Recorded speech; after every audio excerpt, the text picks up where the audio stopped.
नमस्कार दोस्तों, स्वागत है आप सभी का क्रिक इन्फॉर्मर में। तो आईपीएल 2023 का 20वां encounter Delhi Capitals versus RCB के बीच खेला जाएगा। ये इनकाउंटर 3:30 बजे से, मतलब पहला डबल हेडर होगा। तो पहला जो उसका इनकाउंटर होगा वो इनकाउंटर है। यहाँ पे दिल्ली कैपिटल्स अभी तक इस आईपीएल 2023 की बात करें तो खाता भी नहीं खोल पाई है, तो उनके लिए महत्वपूर्ण इनकाउंटर हो जाता है। वहीं आरसीबी टीम का भी प्रदर्शन उतना मतलब जो उनका क्षमता है उसके अनुरूप नहीं आया है। पिछला मैच 212 रन बनाकर आरसीबी टीम को हार का सामना करना पड़ा था। हालांकि अगर हम आरसीबी टीम की न्यूज की बात करें तो जॉस हेजलवुड आरसीबी टीम के कैंप से जुड़ गए हैं, लेकिन कल का मैच वो खेलते हुए नजर नहीं आएंगे। तो आइए एक बार देख लेते हैं कि कहां पे होने वाला है मुकाबला। और सबसे बड़ी बात की अपने इस रिपोर्ट में हम दोनों टीमों का प्लेइंग 11 कंपेयर करेंगे, ओपनर बल्लेबाज कंपेयर करेंगे, कौन किस पर भारी है, स्पिनर कंपेयर करेंगे, किसके स्पिनर में कितना स्ट्रेंथ है, तो वहीं फिनिशर प्लस पेस डिपार्टमेंट। तो हर डिपार्टमेंट एक 1 to 1 हम लोग कंपेयर करेंगे इस वीडियो में। तो इस वीडियो में आप बने रहिए लास्ट तक और देखिए कि कौन सी टीम पर किसका पलड़ा भारी है। क्या आरसीबी टीम यहां पे अपना जो विनिंग पिछला मैच हारी हुई थी चिन्नास्वामी स्टेडियम पे, उसको तोड़कर ये मैच जीत पाएगी, या डीसी टीम इस साल अपना खाता खोल पाएगी या नहीं खोल पाएगी। तो सबसे पहले हम लोग पिच रिपोर्ट की बात कर रहे हैं। ये मुकाबला एम चिन्नास्वामी स्टेडियम में खेला जाएगा। यहां की पिच की बात करें, जितने लोग इस पिच से वाकिफ होंगे सबको पता है बैटिंग फ्रेंडली पिचेज होने वाली हैं, बाउंड्री शॉर्टर होने वाली हैं, जिस कारण बल्लेबाज यहां पे फैंसी करेंगे अपने चांसेस। और सबसे बड़ी बात 200 प्लस का स्कोर अक्सर यहां पे बनते हैं। हां, अगर पिच काफी ड्राई रही, सूखी रही, स्पिनरों के लिए मदद रहा तो फिर यहां पे थोड़ा सा मैच का पलटी मार जाता है, तब 140 से 160 बनते हैं रेंज में, तब भी स्कोर अच्छा खासा बन जाता है, क्योंकि यहां पे बाउंड्री शॉर्टर है जिसका फायदा बैट्समैन उठाते हुए नजर आएंगे। तो यहां पे आपको 200 के प्लस स्कोर बनते हुए भी देखे जाएंगे और 200 के प्लस चेज भी होते हुए देखे जाएंगे, क्योंकि पिछली मैच की बात करें तो लखनऊ वर्सेस आरसीबी के बीच यहां मुकाबला खेला गया था, जहां पे लखनऊ सुपर जायंट्स ने वो स्कोर चेंज कर लिया था 212 का 213 उन्होंने स्कोर बनाया था। तो एक दिलचस्प मुकाबला था। हालांकि वो मुकाबला काफी दिलचस्प था, आखिरी ओवर फिनिश हुआ था, लेकिन वहां पे आरसीबी 200 प्लस बनाने के बावजूद हार गई थी। तो यहां पे भी कुछ आप ऐसा ही उम्मीद करिएगा, एक हाई स्कोरिंग इनकाउंटर देखने का उम्मीद करिएगा, और उम्मीद करिएगा कि 200 के प्लस ऊपर बनेगा भी और वो चेंज भी हो सकता है। अगर हम लास्ट 5 इनकाउंटर से यहां पे देख लें, जो स्टैट्स देखते हैं उनके लिए पिछला ही मुकाबला आपको दिखेगा आरसीबी वर्सेस एलएसजी। आरसीबी ने 212 बनाया था, एलएसजी ने 213। तो वहीं एमआई 171, आरसीबी ने 172, मात्र 2 विकेटों में ही वो चेंज कर लिया था। फिर एसआरएच 175, 178, आरसीबी फिर 210, 202, 185, आरसीबी 161, 160। आप देख सकते हो कि हर एक मुकाबले में 170, 180 या 200 बना हुआ है। अगर 170 कोई टीम बनाई हुई है तो उसको आसानी से भी चेंज किया जाता है इस पिच पे। तो यहाँ पे बैटिंग फ्रेंडली पिच आप मान के चलो, शॉर्टर बाउंड्रीज रहने वाली हैं, क्योंकि इस साल जितने भी मुकाबले यहाँ पे खेले गए हैं, आरसीबी वर्सेस एमआई कंपेयर कर लो या एलएसजी वर्सेस आरसीबी कंपेयर कर लो, दोनों ही मुकाबले बैटिंग फ्रेंडली पिच देखी गई थी और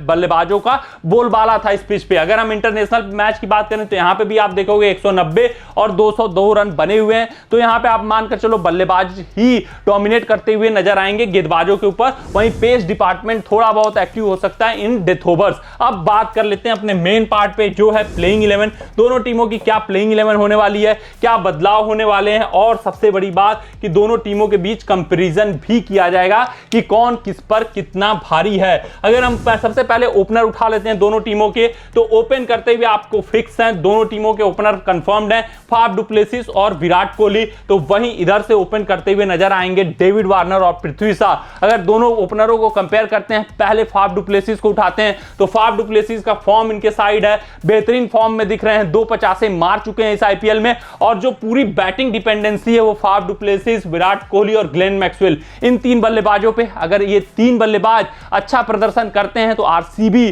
टीम अच्छा खासा स्कोर बोर्ड पे लगा सकती है। अगर ये 3 बल्लेबाज नहीं प्रदर्शन करते हैं तो फिर इनके लेने के देने पड़ सकते हैं। तो अगर ओपनिंग डिपार्टमेंट देखें तो पूरी ओपनिंग डिपार्टमेंट पर ही निर्भरता है कैसा ये स्टार्ट देते हैं। अगर ये सॉलिड स्टार्ट दे पाए तो फिर मैक्सवेल उसका यूटिलाइज करने का प्रयास करेंगे। तो फाफ डु डुप्लेसिस यहाँ पे अहम रोल अदा करते हुए दिखेंगे। तो वहीं अगर हम बात करें इनके साथ कंपेयर करें तो जो विदेशी कप्तान है ये डेविड वार्नर, तो दोनों कप्तानों की बात करें तो ओपन करते हुए दोनों कप्तान नजर आएंगे। वार्नर भी काफी कंसिस्टेंट फॉर्म में है, लेकिन सबसे बड़ी बात कि डुप्लेसिस के पास फ्लुएंसी है बट वार्नर के पास फ्लुएंसी नहीं है। तो फ्लुएंसी के मामले में वार्नर काफी पीछे चल जाते हैं। स्ट्राइक रेट काफी इनका कम है, तो स्ट्राइक रेट डुप्लेसिस का काफी हाई है।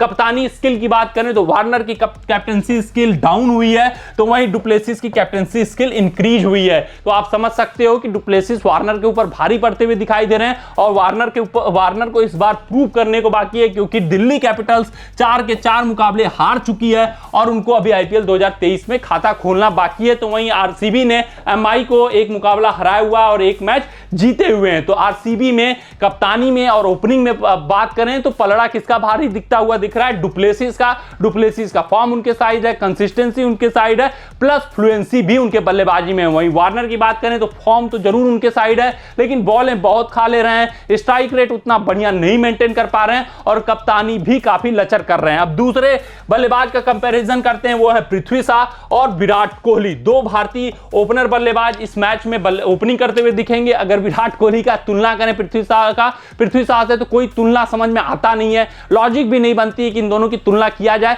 लेकिन इस साल का प्रदर्शन कंपेयर कर सकते हैं तो ये नील बटा सन्नाटा है। पृथ्वी शाह काफी लचर प्रदर्शन है और अगर डेविड वार्नर इतनी गेंदें खा सकते हैं तो इनको भी सोचना चाहिए कि कुछ गेंदें पृथ्वी शाह भी ले सकते हैं, थोड़ा सा सेटल हो सकते हैं, फिर उसके बाद ये फ्री फ्लोइंग में खेल सकते हैं। वहीं कोहली की बात करें तो 2 मैच में 68 मार चुके हैं और इनका फॉर्म इनके साइड है और इस साल लग रहा है कि विराट कोहली पुराने रंगत में लौट चुके हैं और जो सबसे पहले हिटिंग का जो रिस्पॉन्सिबिलिटी है वो विराट कोहली अपने ऊपर ले रहे हैं, पावर प्ले का बखूबी उपयोग कर रहे हैं। तो हर चीज पॉजिटिव ही पॉजिटिव है विराट कोहली के लिए। तो वहीं पृथ्वी शाह के लिए सब कुछ निगेटिव है। अभी तक इस मैच में दहाई भी शायद नहीं पार किया हो और इनका लचर प्रदर्शन जारी है, जिस कारण डेविड वार्नर के ऊपर काफी रिस्पॉन्सिबिलिटी बढ़ जा रही है और पावर प्ले का उतना बखूबी तरीके से उपयोग नहीं कर पाई है दिल्ली कैपिटल्स। तो यहां पे अगर हम ओपनिंग कंपेयर करें तो भारी कौन पड़ता हुआ दिख रहा है? आरसीबी यहां पे विजेता होती हुई दिख रही है ओपनिंग कॉम्बिनेशन में, तो दिल्ली कैपिटल्स यहां पे हारती हुई नजर आ रही है। तो हमने देख लिया ओपनिंग में आरसीबी टीम पलड़ा भारी है और ओपनरों पे ही डिपेंड करेगा कि उनका मिडिल ऑर्डर कैसा खेलता है।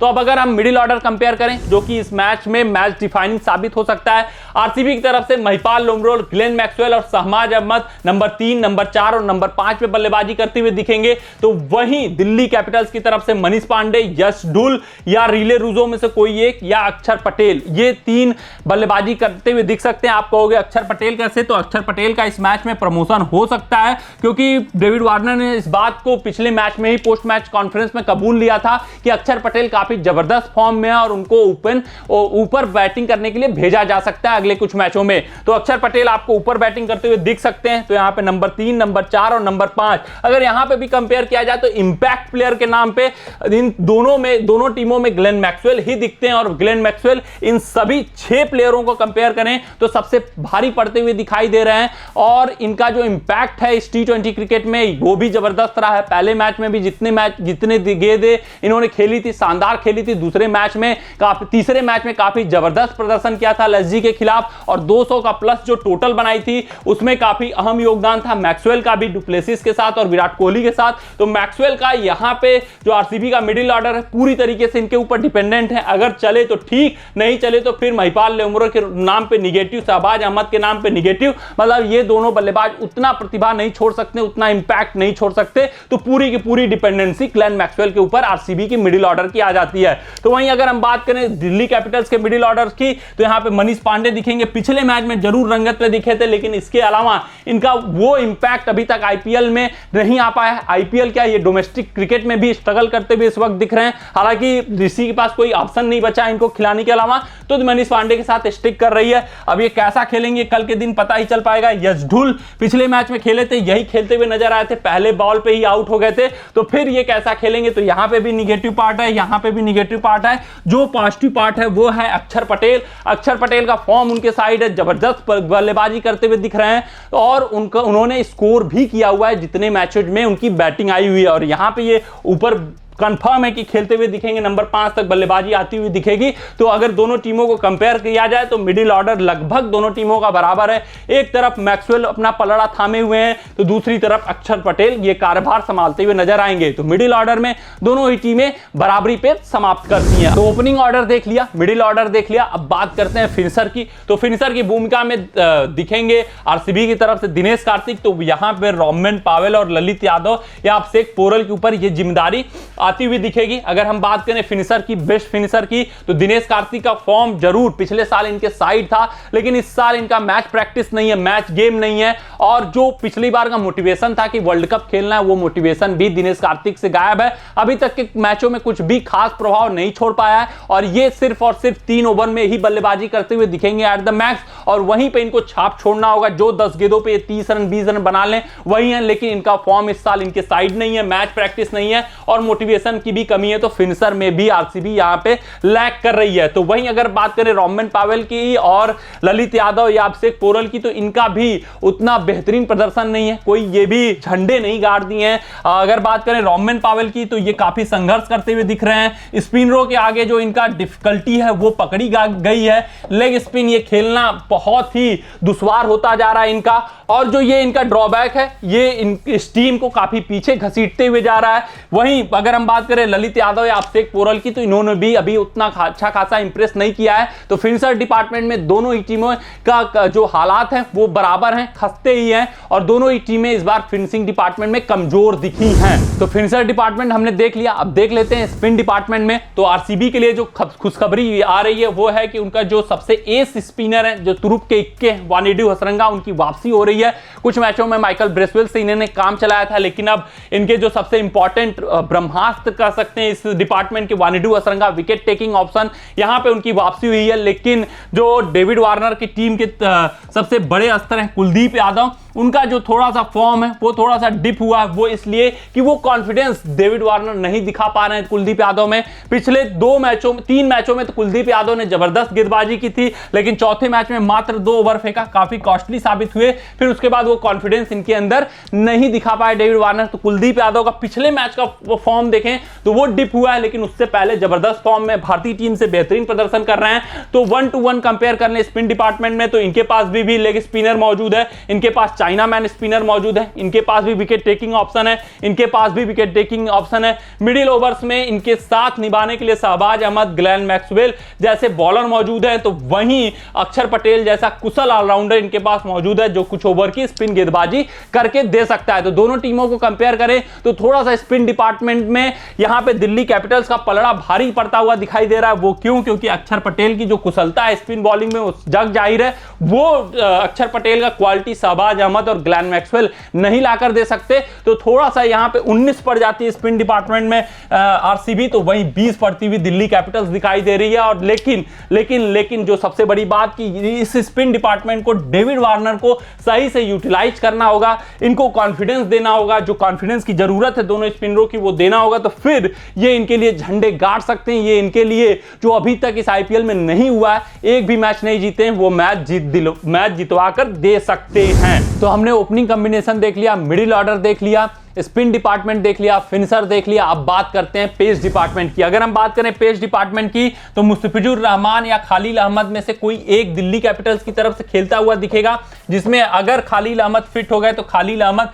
खेलते हुए दिखेंगे, फिर मुस्तफिजुर रहमान नहीं खेलेंगे और वहां पे रिले रूजो तब खेल सकते हैं। अदरवाइज खालिल अहमद नहीं फिट हुए तो मुस्तफिजुर खेलेंगे, रिले रूजो नहीं खेलेंगे, फिर यहां पे अभिषेक पारल खेलेंगे एज ए विकेट कीपर। तो ये कुछ चेंजेस थे। तो यहां पे खालिल अहमद या मुस्तफिजुर रहमान फिट हुए तो खेलेंगे। वहीं यहां पे वानिडू हसरंगा के आ जाने से डेविड विले या वेन पर्नेल में से कोई एक खेलेगा, और वेन पर्नेल के चांसेस ज्यादा हैं क्योंकि ये डेथ ओवर में ऑपरेट करते हुए दिखेंगे। तो ये कॉम्बिनेशन था प्लेइंग 11 का दोनों टीमों का।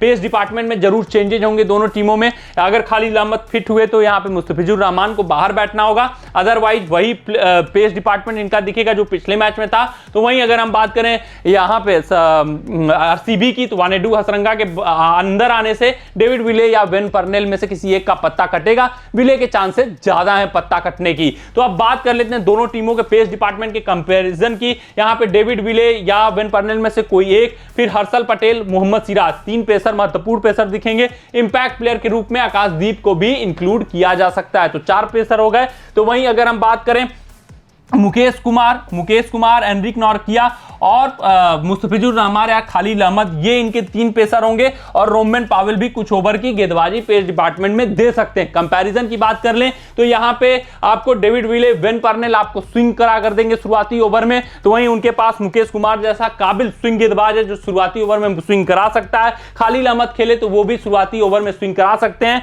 वहीं एनरिक नॉर्किया का इनके पास पेस मौजूद है, इंपैक्ट प्लेयर मौजूद है, विकेट टेकिंग ऑप्शन मौजूद है। तो पेस डिपार्टमेंट की में यहां पे जो ड्रॉबैक समझ में आ रहा है वो है हर्षल पटेल थोड़ा सा यहां पे डिप हुआ है इनका परफॉर्मेंस। डेथ ओवर में जो इनकी स्पेशलिटी मानी जाती थी, डिसेप्टिवनेस रहता था, स्लोअर इन डिपिंग यॉर्कर फेंकते थे, कटर्स फेंकते थे, स्लोअर वंस फेंकते थे, उन सारी चीजों को अब बैट्समैन पढ़ते हुए नजर आ रहे हैं। उनकी खूब कुटाई होती हुई दिखती है। तो पेस डिपार्टमेंट में थोड़ा सा पिछले साल के मुकाबले इस साल इनको झटके भी लगे। जॉस हेजलवुड मौजूद नहीं है, रीस टॉपली चोट के कारण बाहर हुए, तो थोड़ा सा इनका इस बार डिप हुआ है परफॉर्मेंस। लेकिन 1-to-1 कंपेयर कर लें, David Willey, Wayne Parnell, swing bowler में देखें तो इनके पास मुकेश कुमार है, लेकिन काबिलियत और एक्सपीरियंस के दम पे वेन पर्नेल को ज्यादा पॉइंट्स मिलेगा। तो वेन पर्नेल थोड़ा सा 20 पड़ जाते हैं। डेथ ओवर्स की बॉलिंग की बात करें तो खलील अहमद इनके पास मौजूद है जो कि विकेट टेकिंग ऑप्शन ला कर देते हैं और बेहतरीन गेंदबाजी करते हैं। और नार्किया जैसा काबिल गेंदबाज मौजूद है। तो डेथ ओवर्स में जरूर इनका पलड़ा भारी दिखाई देगा, क्योंकि डेथ ओवर्स में इनके पास हर्षल पटेल है, मोहम्मद सिराज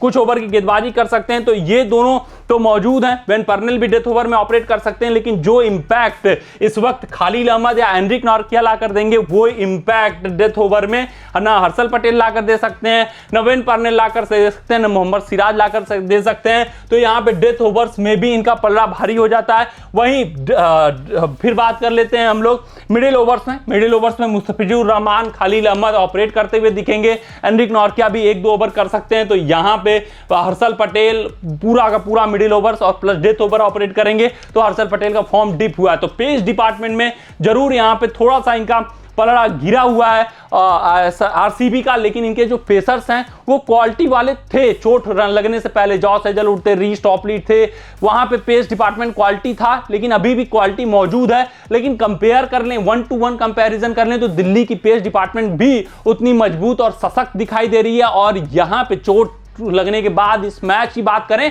तो यहां पे दिल्ली कैपिटल्स की पेस डिपार्टमेंट आरसीबी के पेस डिपार्टमेंट में थोड़ा सा 20 होती हुई दिखाई दे रही है। हालांकि 19-20 का मुकाबला है। अपने दिन जो बेहतर परफॉर्मेंस करेगा उसका पलड़ा पेस डिपार्टमेंट में भारी रहेगा। तो ओवरऑल अगर हम टीम का कंपैरिजन कर लें, ओवरऑल टीम की कंपैरिजन कर लें तो दोनों टीमें ऑन द पेपर बराबर ही दिखाई पड़ रही हैं। दोनों टीमें के पास जीत का बराबर चांस है, हार का बराबर चांस है, क्योंकि ओपनिंग कॉम्बिनेशन में जहां आरसीबी टीम काफी मजबूत दिखाई दे रही है तो वहीं थोड़ा सा डाउन ओपनिंग कॉम्बिनेशन में डेविड वार्नर जरूर दिख रहे हैं, लेकिन वो बैकअप करते हुए दिख रहे हैं स्पिन डिपार्टमेंट से और प्लस उनकी जो पेस डिपार्टमेंट है। और मिडिल ऑर्डर में अक्षर पटेल, रिले रूजो जैसे बैट्समैन मौजूद हैं जो कभी भी इंपैक्ट डाल सकते हैं। तो वहीं मिडिल ऑर्डर में ये सिर्फ और सिर्फ ग्लेन मैक्सवेल के ऊपर डिपेंडेंट है, यही कॉज ऑफ कंसर्न है। अदरवाइज दोनों टीमें ऑन द पेपर काफी तगड़ी हैं और दोनों टीमें मतलब on the paper as a comparison कर लें एक दूसरे के तो बराबर नजर आती हैं। और दोनों टीमों के पास ये मैच जीतने का सुनहरा मौका है, खासकर दिल्ली कैपिटल्स के पास ये मैच जीत करके आईपीएल में अपना खाता खोल दें। तो आज के अपने इस रिपोर्ट में बस इतना ही। आप सभी अपना ध्यान रखें, सुरक्षित रहें, स्वस्थ रहें, मस्त रहें। जय हिंद, जय भारत। अगर ये वीडियो आपको पसंद आया हो तो इसे लाइक और शेयर करें और क्रिकेट से जुड़ी अन्य जानकारियों के लिए हमारे चैनल को सब्सक्राइब करना ना भूलें।